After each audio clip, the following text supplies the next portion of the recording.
सर्वप्रथम गुरु चरणों में नमन करता हूँ। जय भोलेनाथ की, ओम नमः शिवाय। सबसे पहले तो मैं मेरे शिक्षावासियों को, प्रदेशवासियों को मेरी तरफ से, मेरे परिवार की तरफ से महाशिवरात्रि की बहुत बहुत बधाई देता हूँ। शिवरात्रि का त्यौहार बाबा जी की कुटिया में दोनों शिवरात्रि पे बड़ी धूमधाम से मनाया जाता है। श्री बाबा तारा जी का जन्म फागण की शिवरात्रि का है और सावन माह की शिवरात्रि को बाबा जी ब्रह्मलीन में शिव के अवतार थे, शिव स्वरूप थे और पूरे जिला की जनता जानती है, लोग जानते हैं कि बाबा जी जो कहते थे वो सच होता था। उन्होंने ही मुझे दिशान दिया था कि यहाँ शिवालय बनेगा, यहाँ पार्क बनेंगे, यहाँ ऐसा बनेगी, कुटिया इतनी बनेगी। तो ये सब उन्हीं का चमत्कार है, बाबा जी का आशीर्वाद है। आप ये देख रहे हैं शिवलिंग, ये महाकालेश्वर में जैसे पूजा होती है उसी इस तरह से महाकाल जी की जो पूजा होती है महाकालेश्वर में, उज्जैन में, उसी तरीके से ये लिया गया है, उसी तरीके से पूजा होती है। वहीं के प्रसिद्ध काशी के ब्राह्मण यहाँ तिवारी जी हमारे पास 17 साल से रुद्राभिषेक करते हैं।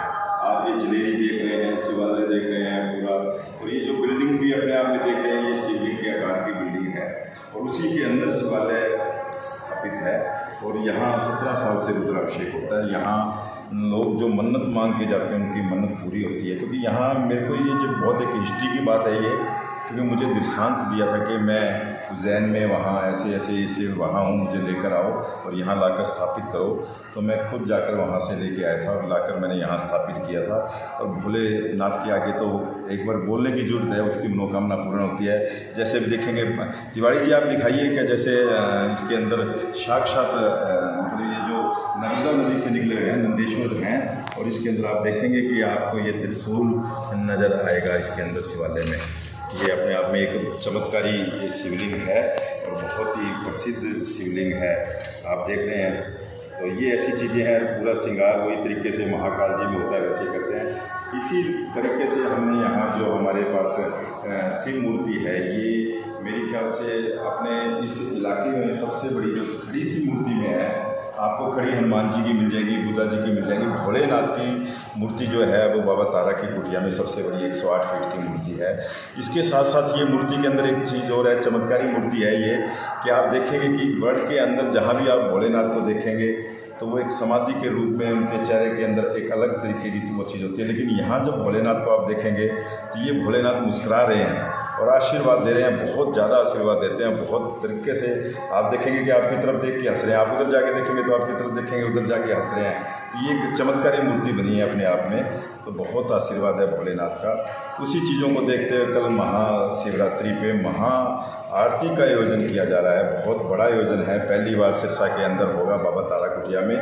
तो मैं मेरे सभी प्रदेशवासियों को, सिरसावासियों को सादर आमंत्रित करता हूँ कि कल शाम 6:15 बजे वो यहाँ आकर अपनी मनोकामना पूरी करें, जल अभिषेक करें और महा आरती में अपना योगदान दें। ज़्यादा से ज़्यादा यहाँ पहुँचकर बाबा जी का, भोलेनाथ का आशीर्वाद लें। धन्यवाद। जय हिंद, जय भोलेनाथ की। किस प्रकार से इस महायात्रा जो शिव महाशिवरात्रि पर महा आरती का आयोजन किया जा रहा है जी, क्या कुछ व्यवस्थाएं की जा रही है? काशी के ब्राह्मण बुलाए गए हैं? काशी के ब्राह्मण भी हैं हमारे पास। काशी के ब्राह्मण तो यहाँ कुटिया में ही हैं जो 17 साल से रुद्राभिषेक कर रहे हैं। उसके साथ यहाँ कमल शर्मा जी भी जोड़े गए हैं, शंकर पुजारी जी जोड़े गए हैं और यहाँ पर परीक्षित शर्मा जी उनको भी जोड़ा गया है। और शहर के जो प्रसिद्ध ब्राह्मण हैं उनको सभी को बुलाकर जोड़ के एक महा आरती का आयोजन किया जा रहा है कि ये आरती सिरसा शहर में कभी नहीं हुई, वो पहली बार बाबा तारा कुटिया में होगी। और लोगों में एक उत्साह है इस चीज़ के लिए, एक बड़ी भारी उत्साह है कि महा आरती, शिव जी की आरती में आज तक कभी ऐसा आयोजन नहीं हुआ। तो लोग बहुत, कल लाखों की भीड़ यहाँ कल जुटेगी और उसमें से लाखों के लोग यहाँ आरती के लिए शाम को रुकेंगे। आप ये आरती देखने वाली आरती होगी। ये इस आयोजन का मुख्य रूप से अगर उद्देश्य की बात करें तो क्या कुछ उद्देश्य है? मुख्य उद्देश्य ये है कि बाबा तारा जी का जन्म भी शिवरात्रि को और ब्रह्मलीन भी शिवरात्रि को शिव स्वरूप थे।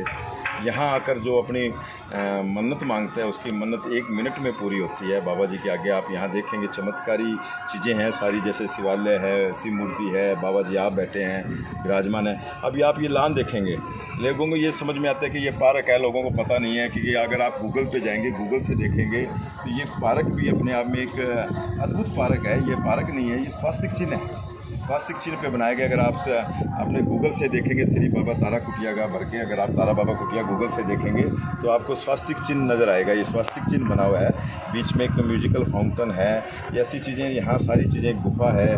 तो ये सब मतलब बाबा जी का चमत्कार है कि इतनी बड़ी कुटिया के अंदर ये सब लोग, यहाँ के लोगों को पता है कि बाबा जी का बहुत बड़ा आशीर्वाद है। एक शिवलिंग है जी, बड़े चर्चा में रहता है कि रंग बदलता हुआ है। देखिए वो बाबा जी के पास जो बारेगा शिवलिंग है वो इंडिया में 5-6 हैं, लेकिन गंधक की वेदी के साथ मेरे सुनने में ये आया है कि ये इंडिया में एक ही है। गंधक की वेदी को माँ पार्वती माना गया है, और जब इसका मन करता है कोई, जब भी कभी गोल्डन का हो जाता है, कभी नीले रंग का हो जाता है, कभी नीलकंठ महादेव यहाँ आ जाते हैं, खुद विराजमान हो जाते हैं, तो यहाँ चमत्कारी चीज़ें निकलती रहती है, अद्भुत चीज़ें होती रहती है, और बहुत बड़ा आशीर्वाद है सिरसा पे बाबा तारा जी का।